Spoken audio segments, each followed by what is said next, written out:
Préserver le rose pour préserver tout son écosystème.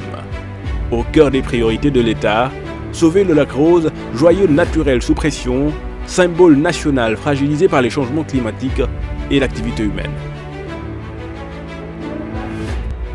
C'est dans ce contexte que s'ouvre un atelier stratégique, un atelier de partage et de validation des termes de référence pour une étude de modélisation hydrologique, hydraulique, environnementale couplée à un plan de gestion intégré du bassin versant du lac Rose.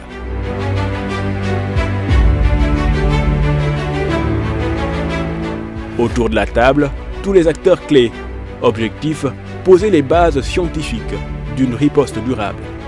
En effet, les événements climatiques extrêmes ont provoqué de graves inondations dans plusieurs localités du pays, amenant ainsi l'État à déclencher le plan Orsec, le plan national d'organisation des secours, respectivement en 2020, 2021 et 2022. C'est dire donc qu'une forte attente pèse sur vous, chers participants.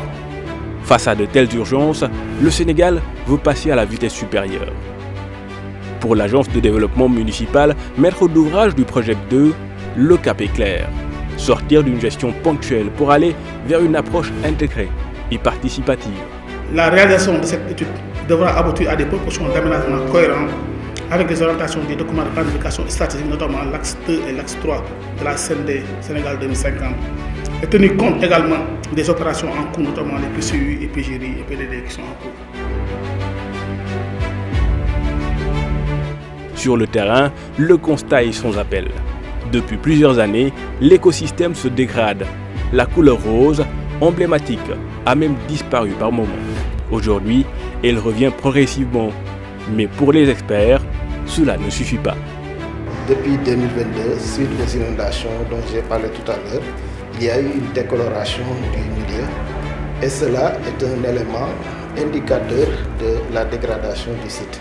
C'est pour cette raison que les autorités au plus haut niveau, on a eu cette initiative de mettre en place au niveau du lac Rose une réserve naturelle urbaine. Donc c'est pour vraiment donner un statut légal de protection du site. Donc ce lac fait face aujourd'hui à des pressions croissantes. Il y a les changements climatiques, l'urbanisation rapide autour de ce lac, les aménagements hydrauliques parfois non maîtrisés. Cela nous rappelle une réalité essentielle. Le lac Rose est un système fragile, donc dont l'équilibre dépend directement de nos interventions. D'où l'urgence de comprendre pour mieux agir. L'étude devra répondre à 3 défis majeurs. Comprendre le fonctionnement du lac, identifier les causes de sa dégradation, proposer des solutions durables.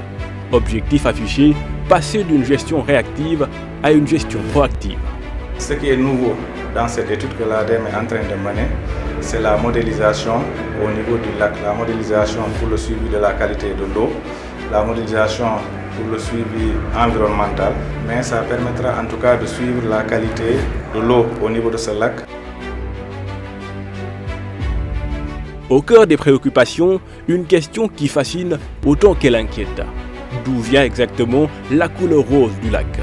Sa couleur emblématique, tout le monde en parle. Les gens disent que c'est le sel qui fait que la couleur est rose. D'autres disent que c'est les algues. Voilà, bon, il y a plusieurs en tout cas interpellations. Maintenant, aujourd'hui, ce qu'on veut vraiment, c'est de manière scientifique prouver d'où vient cette couleur emblématique, vraiment qui nous interpelle tous. Aujourd'hui, une certitude, seule la science permettra de trancher et surtout de préserver durablement cette identité unique. Cet atelier marque ainsi un tournant décisif, celui du passage à une gestion intégrée, concertée et scientifique du lac Rose.